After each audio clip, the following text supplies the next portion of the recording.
अरे मन, अरे जीव, यदि मेरे कहने पर चलकर तू स्वाभाविक रूप से हरि नाम में, राम नाम में अनुरक्त हो गया, राम नाम से प्रेम करने लग गया, तब तो तेरे अकल्याण की संभावना ही निरस्त हो जाएगी। फिर किसी काल में, किसी अवस्था में तेरा परम कल्याण सुनिश्चित है, क्योंकि कल्याणानाम निधानम कलिमलमथनम पावनम पावनानाम। श्री राम नाम, श्री हरि नाम समस्त कल्याणों का निधान है, कल्याणों का खजाना है।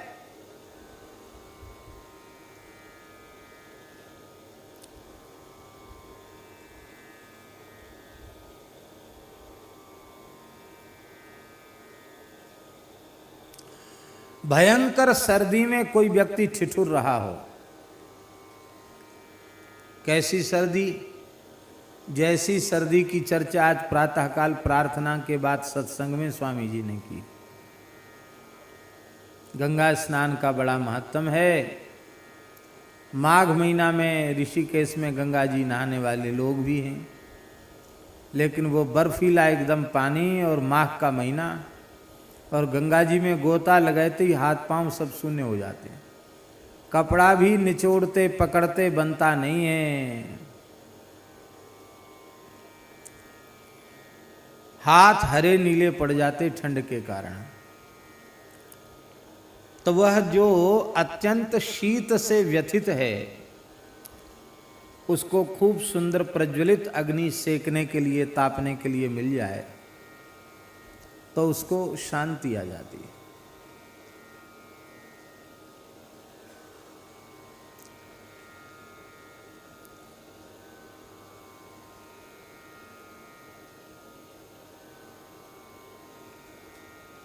अठासी या 89 की बात होगी, प्रयाग में कुंभ था, 89 में था शायद, पूर्ण कुंभ था। तो हम भी कुछ दिन कुंभ में रहे थे। एक दिन इतनी जोर की ठंड थी, ठंड तो रहती है, माघ का महीना रहता है। सवेरे गंगा जी में स्नान करने गए और इतनी भयंकर ठंड थी, उस दिन बर्फ तक जम गई थी गाड़ियों पर, और उस ठंड में गोता लगाए और फिर मन में भाव हुआ कि उत्तमा तार को पेता कर लें, तारामंडल हो तो उत्तम संध्या होती है, तो वहीं संध्या भी कर लिए। ठंड तो थी पर कटी पर्यंत जल में खड़े होकर संध्योपासन भी कर लिया। अब यहाँ तक तो हो गई बात। अब जब बाहर निकले तो ना अचला छुआ जाए, ना कॉपीन उतारने का साहस, हाथ पांव नीले पड़ गए, शून्य हो गए, लगे हाथ हैं कि नहीं, ऐसी। और जहां रुके थे वो काफी दूर था, नाक बह रही, आंख बह रही ठंड के मारे, और ठिठुरते हुए चले आए शिविर में। तो एक त्यागी महात्मा थे, वो उनके यहाँ धूनी हमेशा प्रचंड रहती थी, खूब लक्कड़ कंडा उनके पास इकट्ठा था, लेकिन वे इतने तेज कि धूनी पे कोई आ जाए तो को जलता हुआ लक्कड़ लेके दौड़े, को चिपिया लेके दौड़े, कोई नहीं आ सकता उनके पास। पर पता नहीं कैसे उन्हें बेचारों को बड़ी दया आ गई हमको देख के, बोले बालक भगवान ठंड लग गई है, यहाँ आ जाओ। शरीर पर गीला ही कपड़ा था, बैठ गए वहाँ, तापा। थोड़ी देर में जैसे जैसे अग्नि लगी तब महत्व चला शीत काल में अग्नि का कितना महत्व होता है। धीरे धीरे हाथ पांव में चेतना आई, फिर बाद में कपड़ा बदला। बाद में वो महात्मा इतना स्नेह करने लगे, बोले अब यहीं आ जाया करो, यहीं संध्या भजन किया करो। और यहीं धूने में एक टिक्कड़ हम आपको दे दिया करेंगे, तो वहाँ प्रसाद की व्यवस्था भी होगी ठाकुर जी की कृपा से। तो कहने का आशय ये है कि शीत से अत्यंत व्यथित व्यक्ति, उसके दुख की निवृत्ति अग्नि के सेवन के बिना संभव नहीं। अग्नि का सेवन करेगा तो ही उसकी दुख की निवृत्ति होगी। तो कली का जो प्रभाव है ना,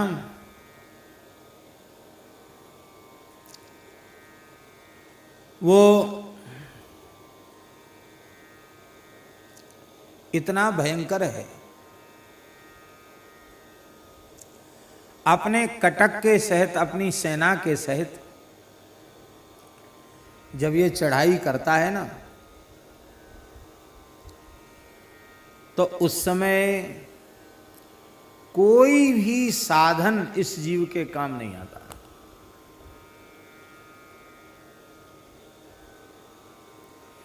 इसलिए काम नहीं आता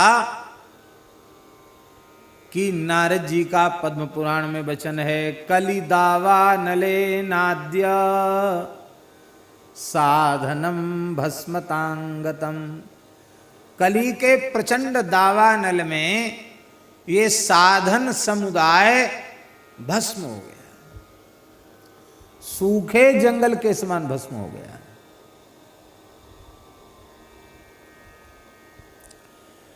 ऐसी अवस्था में केवल राम नाम रूपी अग्नि ऐसी है जो कलयुग की, उस कलयुग के उस जाड़े से बचा सकती है। अब देखो, जाड़ा थोड़ी समाप्त होता, जाड़ा तो रहा था, सर्दी तो रहती है, सर्दी खत्म नहीं होती। आग जलाने से सर्दी थोड़ी खत्म हो जाएगी।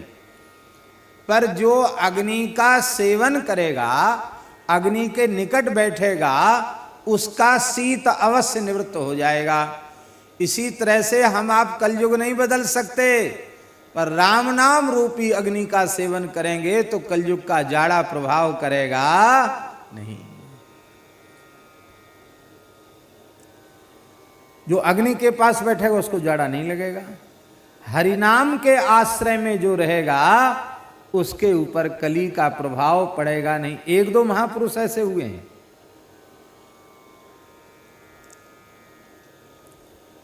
श्री नामाचार्य हरिदास ठाकुर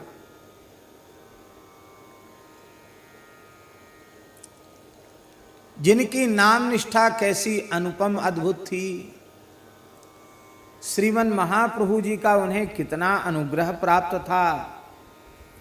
कैसे भाग्यशाली श्री हरिदास ठाकुर, जिनके देह को स्वयं महाप्रभु जी ने समाधिस्थ किया, जिनका भंडारा स्वयं महाप्रभु जी ने भिक्षा मांग करके किया। ऐसे नामाचार्य जिनके मृतदेह को लेकर महाप्रभु जी ने उद्दाम नृत्य किया, कीर्तन किया। कैसे भाग्यशाली। हम समझते हैं कि यदि रामावतार के काल के सबसे भाग्यशाली जटायु हैं, कृष्णावतार के काल के सबसे अधिक भाग्यशाली पितामह भीष्म हैं, तो चैतन्य अवतार काल के सबसे अधिक भाग्यशाली श्री नामाचार्य हरिदास ठाकुर हैं, जिन्हें महाप्रभु का इतना वात्सल्य, इतना स्नेह, इतनी कृपा, इतनी करुणा प्राप्त हुई। वह केवल और केवल निष्काम भाव से हरिनाम का आश्रय लेने के कारण उन हरिदास ठाकुर को पथ भ्रष्ट करने के लिए, कलंकित करने के लिए दुष्टों ने न जाने कैसे कैसे षड्यंत्र रचे। वेश्या को भेज दिया, लेकिन वह भी हरिदास ठाकुर की सन्निधि पाकर के परम साध्वी हो गई, नामनिष्ठ भक्ता हो गई। उसके जीवन का अध्याय ही बदल गया। मानो उसकी मोह रूपी, विषय रूपी रात्रि विदा हो गई और विवेक रूपी सूर्य का उदय हो गया, नव प्रभात उसके जीवन में हो गया। कल तक जिसके जीवन का ऐसा एक पक्ष था और अब वह दूसरा ही पक्ष हो गया।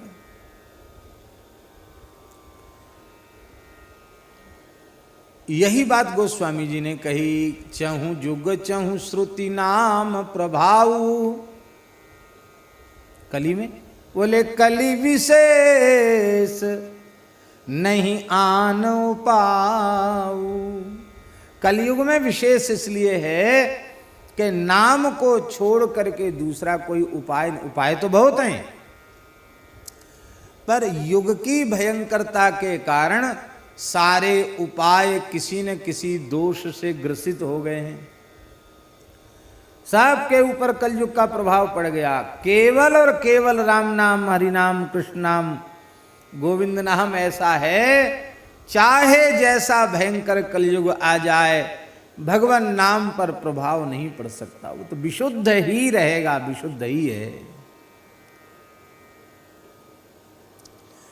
चेतो दर्पण मार्जनम भव महादावाग्नि निर्वापणम श्रेयः कैरव चंद्रिका वितरणम विद्यावधू जीवनम आनंदाम्बुधिवर्धनम प्रतिपदम पूर्णामृतास्वादनम सर्वात्मस्नपनम परम विजयते श्री कृष्ण संकीर्तनम।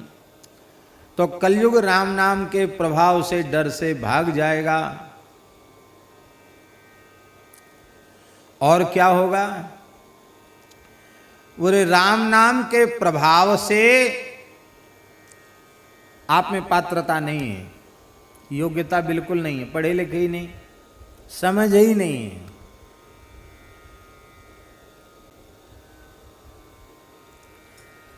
लेकिन केवल राम नाम जपने लग जाओ तो राम नाम के प्रभाव से सब कुछ प्राप्त हो जाएगा। हमारे महाराज जी सुनाते थे, पहाड़ी बाबा महाराज, खाक चौक में एक महात्मा थे, बहुत पुरानी बात है, उनका नाम दामोदर दास जी था, हमने उनको नहीं देखा। तो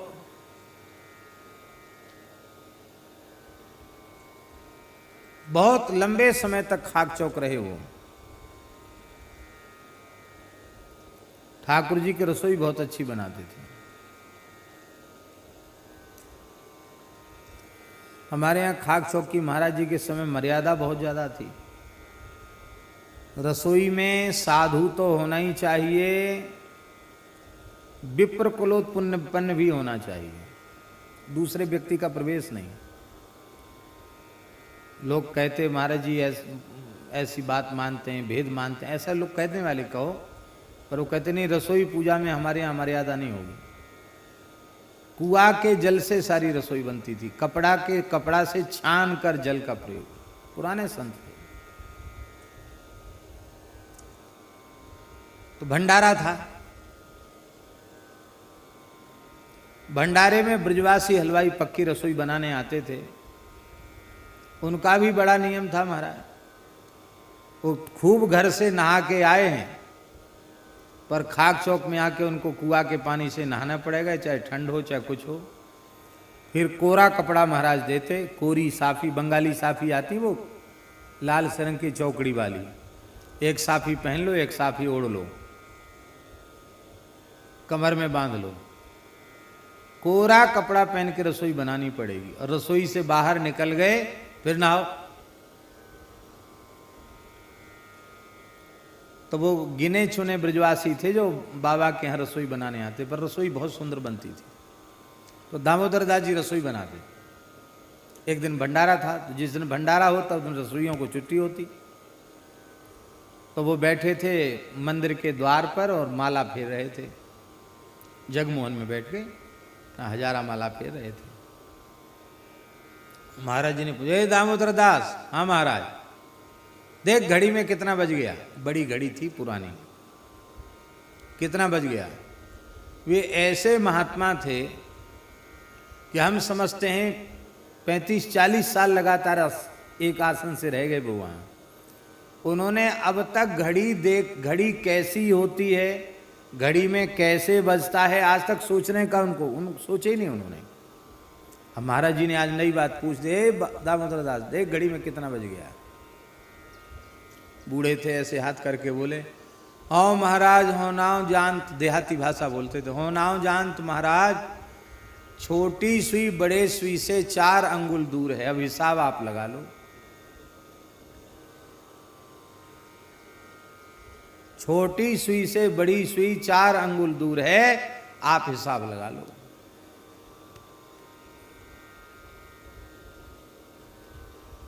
बारह बजने में 5 मिनट कम थे। वो ये नहीं गिनती जानते थे कि 12 की संख्या कैसी होती है, 8 की संख्या कैसी, वो कुछ नहीं समझते। बड़ी सुई छोटी सुई से 4 अंगुल दूर है। महाराज बोले, है तेरी जेरे तेरी, बुढ़ा हो गया, मरने को आया, अब तक घड़ी देखना नहीं आया, खाली माला फेरता है और कुछ नहीं आता है, राम राम राम, कुछ नहीं आता है। ऐसे सरल महात्मा थे। महाराज जी बोले, दामोदर दास बैसाख की विदाई कब करोगे? महीना की विदाई होती थी महाराज के यहाँ, कढ़ी पकौड़ी बन के तब महीना की विदाई होती थी। बैसाख की पूर्णिमा थी, कढ़ी पकौड़ी, कढ़ी छोंक दी उन्होंने, पकौड़ी बना दी और बस अब अपने बैठ गए भजन करने। मंदिर में भोग उसर गया, गए पंगत तो कर ले। महाराज भजन करते करते भगवत धाम चले गए, हाथ में माला, 12 तिलक, भजन करते करते ठाकुर जी के यहाँ चले गए। महाराज जी कहते थे, पढ़े लिखे लोगों के कल्याण में तो संदेह देखा, पर भोले भाले बिना पढ़े लिखे राम राम जपने वाले, उनका बड़ी सरलता से कल्याण होते देखा है हमने। ऐसी कई घटनाएं सुनाते थे।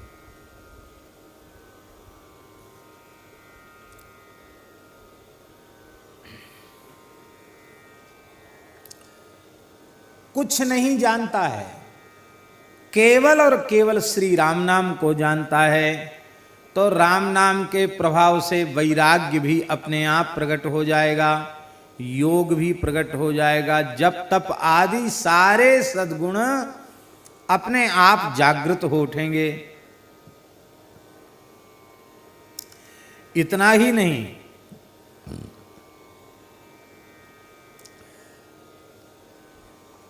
सारी कर्म राशि क्षीण हो जाएगी।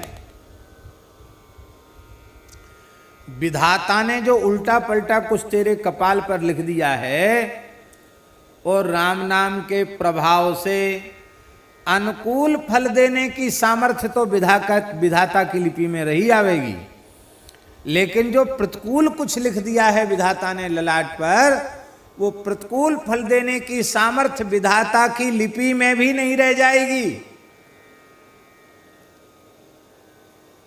क्योंकि मंत्र महामणि विषय ब्याल के, मेटत कठिन कुअंक भाल के।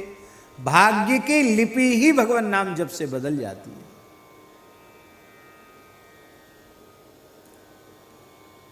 भाग्य की लिपि बदल जाती है। और क्या होगा? यदि तू मेरे कहने में आकर के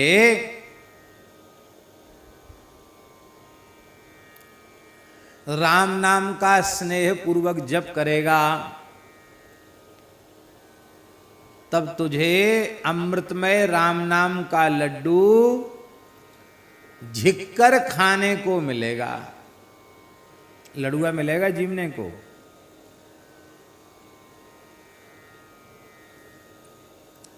खूब प्रेम से आपने लडुआ बनाया। राजस्थान में तो चूरमा के लड्डू खूब बनते हैं, तरह तरह का चूरमा बनता है राजस्थान में। और हमारे महाराज जी कहते थे, कहते चूरमा एक कंगला साई होता है, एक त्यागी साई होता है। बोलो भक्त वत्सल भगवान की। कंगला साई कैसा? बोले चूरमा का लड्डू तो बन गया, पर मुंह में खाने से चिपकता है चूरमा, वो कंगला साई है। और त्यागी साई क्या है? बोले चूरमा का देसी चूरमा। देसी चूरमा अलग होता है। देसी चूरमा क्या है? बढ़िया मोमन डाल करके सुंदर बाटी बनाई और बाटी बनाकर कंडे की आंच में बाटी बना करके टिक्कड़ बना के उसकी विभूति झाड़ के उसी को उसका चूरमा बना दिया। उसमें थोड़ा गुड़, उसमें घी, तो इतना घी कि लड्डू ऐसे हाथ में चूरमा का लो तो उंगलियों के नीचे से टप टप घी गिरने लग जाए। उसको महाराज कहते थे त्यागी साई चूरमा। एक कंगला वाला कंगला साई चूरमा, एक त्यागी साई चूरमा। लड़ुआ हाथ में ले तो घी टपकने लग जाए, ऐसा चूरमा। चुचेमा घी का, चुचाने वाला घी, ऐसा चूरमा। पर महाराज ऐसा चूरमा आप कितना खाओगे? ज्यादा तो नहीं खा सकते। मान लो कथनचित खा ही गए ज्यादा तो डकार आएगी, बदहजमी हो जाएगी, पेट चढ़ जाएगा, पेट चल जाएगा, जाने क्या क्या उपद्रव नहीं हो जाएंगे। और कहीं आजकल जो बीमारी चलती है शुगर की बीमारी, महाराज जी कहते थे सुअर की बीमारी। वो शुगर नहीं बोल पाते थे, सुअर कहते थे। ए तुझे सुअर हो गया है? शुगर हो गया नहीं, तेरे सुअर हो गया है। जिसको शुगर हो जाता और उनको पता चल जाए इसको शुगर है, उसको कभी गुलाब जामुन, लड्डू, जलेबी, बूरा परोसने को बिल्कुल छूने नहीं देते उसको। कहते इसका भगवान ने खुद ही बंद कर दिया, साधुओं को मार देगा भूखा, कुछ नहीं खिलाएगा। जो झिक के खूब शक्कर खा सकता वही खिलावे। बड़ा आनंद था उनके समय में भंडारे का। तो यदि आपको शुगर हुआ और आपने स्वाद में ज्यादा खा लिया तो शुगर बढ़ जाएगा तो भी खतरा, और शुगर बिल्कुल घट गया तो भी खतरा। बड़ी विचित्र स्थिति है। पर ये राम नाम रूपी, हरिनाम रूपी लड्डू चाहे जितना खाओ इससे कोई उगर सुगर नहीं होगा, भवरोग समाप्त हो जाएगा। और महाराज इस प्राकृत लड्डू के खाने से तो तृप्ति होगी, पर हरिनाम रूपी लड्डू जीवन भर खाते चले जाओ। 22-22 घंटा तक लड्डू खाने वाले जीवने वाले महापुरुष भये हैं। 22.5 घंटे तक लड्डू जीवने वाले भये हैं, लेकिन संतोष उन्हें भी नहीं हुआ।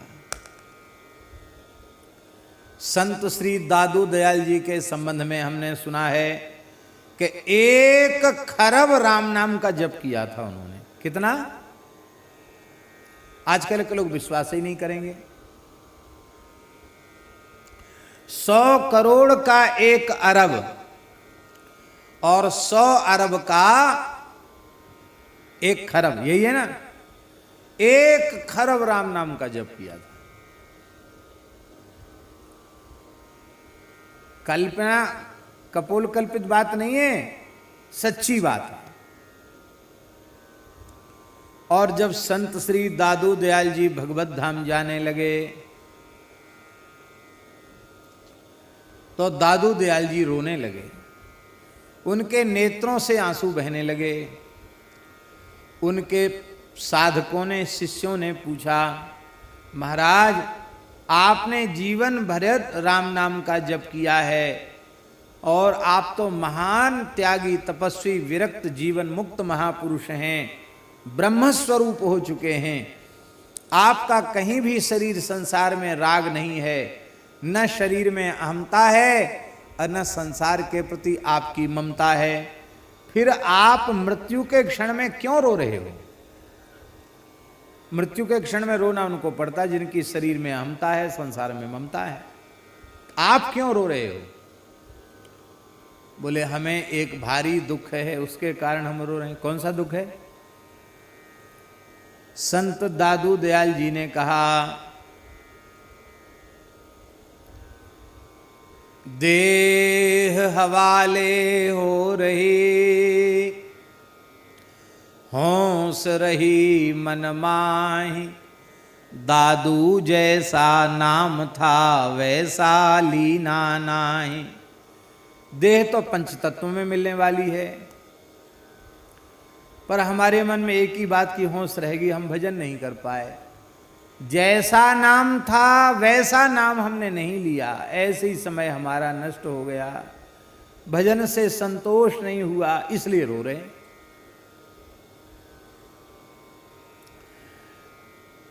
फुलेरा गांव के पास नारायणा है, हमारे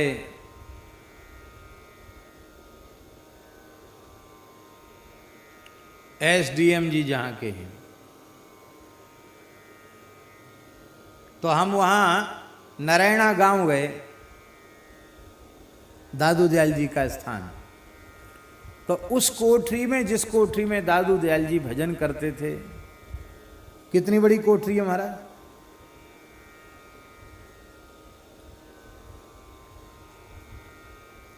आदमी न तो खड़ा हो सकता न लेट सकता। वो कोठरी कहें कि उसको गुफा कहें, छोटी सी ऐसी कोठरी। वे दादू दयाल जी जिनका दर्शन करने शाहनशाह अकबर आया था, वो कोठरी आज भी है दादू दयाल जी की। महाराज जी थोड़ी देर हम बैठे,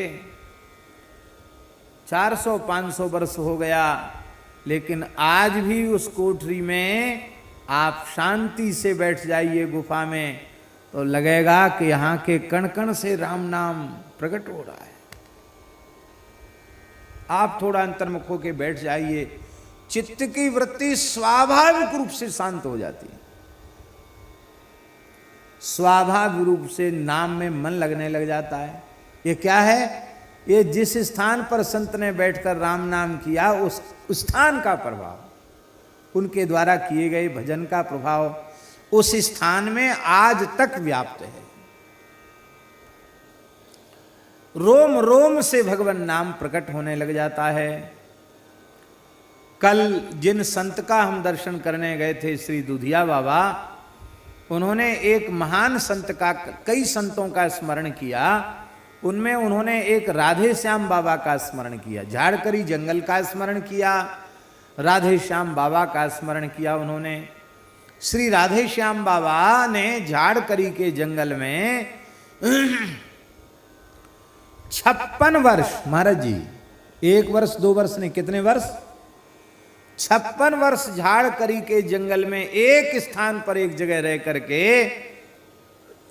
और एक दोना छाछ पीते थे महाराज जी।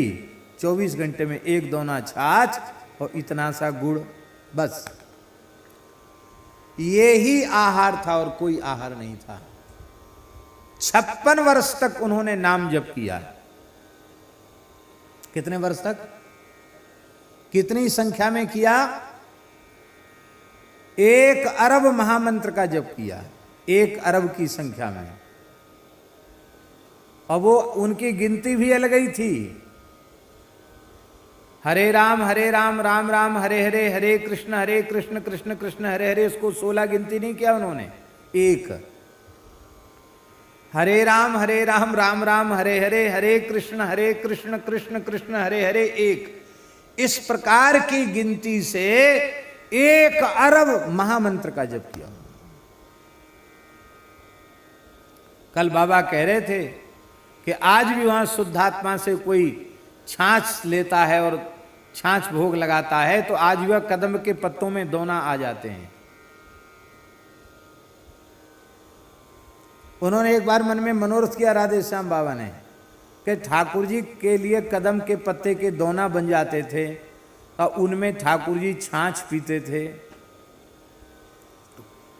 कितना हो, कदम का पत्ता इतना सा होता है, दोना कितना बनेगा, इतनी सी दोनी बनेगी, 2-4 तोला छाछ आएगी, ऐसा उनके मन में आया।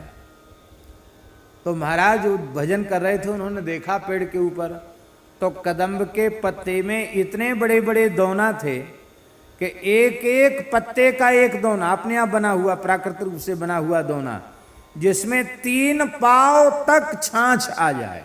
आप सोचो, आपकी बुद्धि कल्पना कर सकती है कि कदम, देसी कदम्ब के पत्ता में 3 पाव छाछ आ जाए।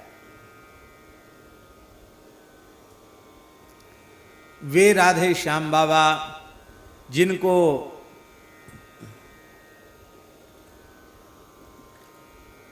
वृंदावन में सेवा कुंज में महाराज का दर्शन हुआ था, साक्षात नेत्रों से महाराज का दर्शन हुआ था महाराज जी। और बाबा का नाम पहले सीताराम दास जी था, डाकोरिया संत थे वो। और राधा रानी आई, नृत्य करते हुए श्री जी आई, और श्री जी ने आकर बाबा के सिर पे हाथ रखकर कहा, बाबा तैने दर्शन कर लिए, अब तू राधे श्याम है जा। श्री जी बोले, अब तू राधे श्याम है जा। और बाबा इसके बाद वहां से बाद गिरिराज जी में आए, तो अपने आप ब्रजवासी उनसे राधे श्याम बाबा कहने लग गए, अपने आप। उन्होंने किसी को नहीं बताया कि राधा रानी हम जो, बाबा तू राधे श्याम है जा। और सबरे ब्रजवासी के बाबा बाबा राधे श्याम, बाबा राधे श्याम। तो बाबा राधे श्याम, बाबा राधे श्याम होके राधे श्याम बाबा है गए।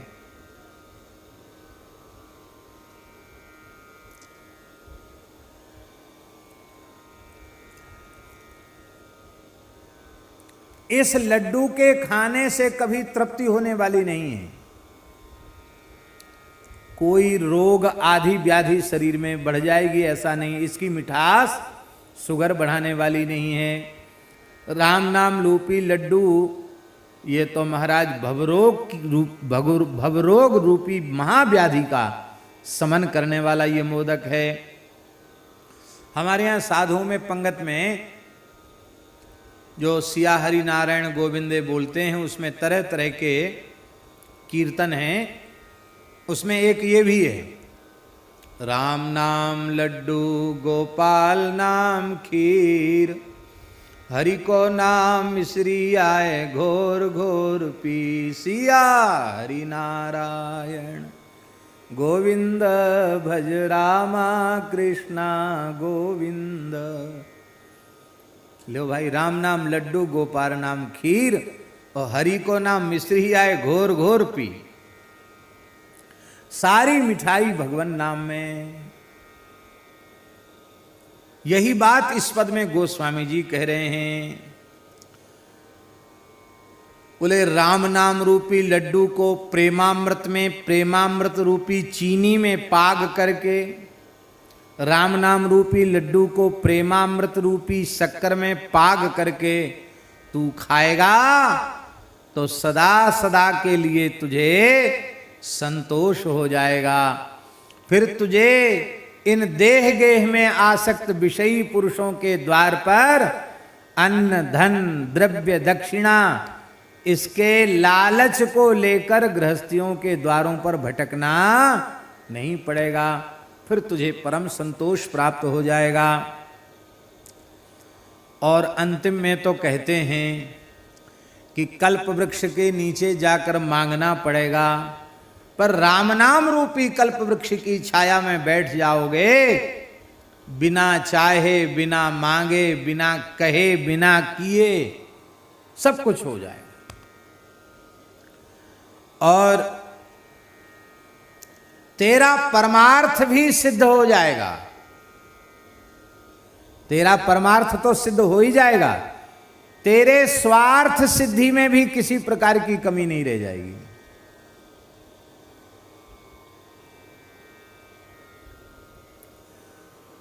बड़ौदा में 9 दिन का अखंड संकीर्तन हुआ श्री राम जय राम जय जय राम का। परम श्रद्धेय पूज्य श्री डोंगरी जी महाराज उसके यजमान थे, मनोरथी थे। और कीर्तन था पूज्य श्री प्रेम भिक्षु जी महाराज का, और कीर्तन कराने वाले यजमान थे डोंगरी जी महाराज। और जब 9 दिन के अखंड श्री राम जय जय राम कीर्तन के बाद नगर संकीर्तन की शोभा यात्रा निकली, तो श्री डोंगरी जी महाराज की संतों में कैसी श्रद्धा थी। पूज्य श्री प्रेम भिक्षु जी महाराज की खड़ाऊं अपने सिर पर रख करके मस्तक पर विराजमान करके डोंगरी जी महाराज बिना पदत्राण के पैदल पैदल यात्रा में चल रहे थे और लगातार उनके नेत्रों से प्रेमाश्रु बहते रहे। ऐसे अनुरागी प्रेमी थे पूज्य डोंगरी जी महाराज।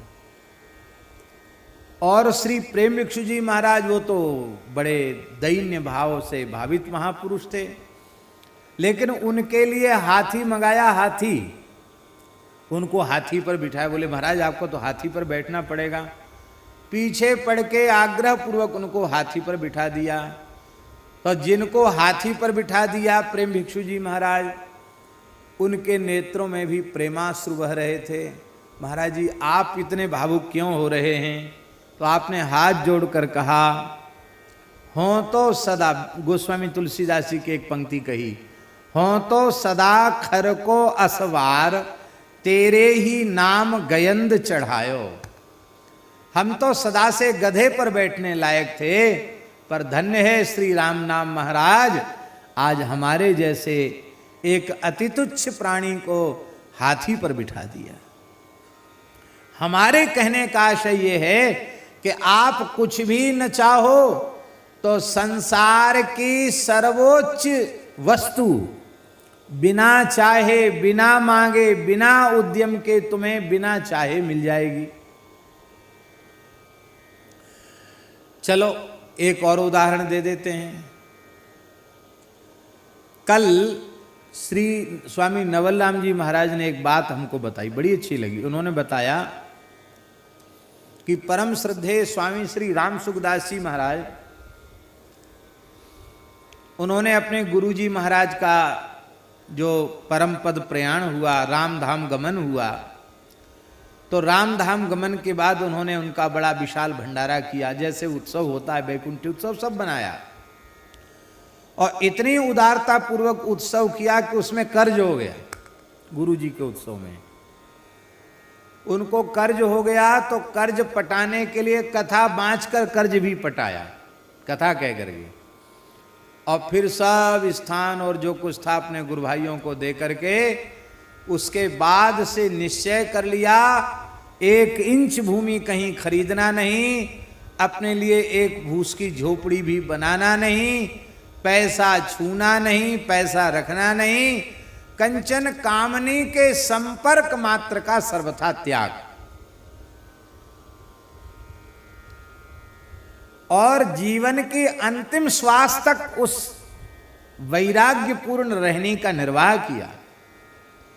आरंभ में तो बहुत से लोग करते, बाद में फिर निर्वाह नहीं हो पाता, लेकिन एक जैसा अपने पूरे जीवन का निर्वाह किया स्वामी जी महाराज ने। किसी ने कहा महाराज पैसा छूना आपने बंद कर दिया, आपको कहीं जाना हो तो कैसे जाओगे? भाई बस में तो किराया लगेगा, ट्रेन में भी किराया लगेगा, कैसे जाओगे? स्वामी जी बोले हमने जाने आने का संकल्प ही त्याग दिया है। बोले कोई काम की जरूरत पड़ गई तो कैसे करोगे? बोले हमने को काम करने के संकल्प विकल्प का ही त्याग कर दिया है। अब जिसको जाने आने की जरूरत पड़ेगी ना उसको पैसे की जरूरत है, जाने आने की इच्छा ही नहीं, खत्म हो गई। अब सत्संग के निमित्त कोई ले जाना तो ले जाओ, पहुंचा जाओ, हमें अपनी इच्छा से कहीं जाना आना नहीं। तो अब हम आपसे पूछ रहे हैं महाराज जी कि इस प्रकार की त्यागपूर्ण वृत्ति से वो जीवन पर्यंत रहे, और ये बाहर का त्याग नहीं था, ये उनके भीतर का त्याग था। बाहर का त्याग ज्यादा दिन नहीं चलता है, ये उनके भीतर का त्याग था। लेकिन अब हम आपसे पूछते हैं, जो छूते हैं, जो रखते हैं, वे भले ही विपत्ति में रह जाएं, कष्ट में रह जाएं, असुविधा में रह जाएं, लेकिन जिन्होंने संग्रह परिग्रह किया नहीं, जिन्होंने छुआ तक नहीं, उनके जीवन में देखो किसी वस्तु का अभाव हुआ तो बताओ। महंगी से महंगी गाड़ी में बैठे बिना पैसा के, हवाई जहाज में बैठे बिना पैसा के, और अकेले बैठे सो नहीं, इतने संतों को लेकर बैठे बिना पैसा के। कौन सी चीज ऐसी थी जो उनके पास ना आई हो? ये बात गोस्वामी जी कह रहे हैं इस पद में। तू ईमानदारी से निष्काम भाव से राम नाम का जप तो कर, परमार्थ तो तेरा सिद्ध हो ही जाएगा, इसमें संदेह नहीं है। स्वार्थ में भी तेरी कमी नहीं रहेगी। तू जिस योग्य नहीं है, जिस लायक नहीं है, जो तू कभी सोच नहीं सकता था, वह सब श्री राम नाम की कृपा से हो जाएगा।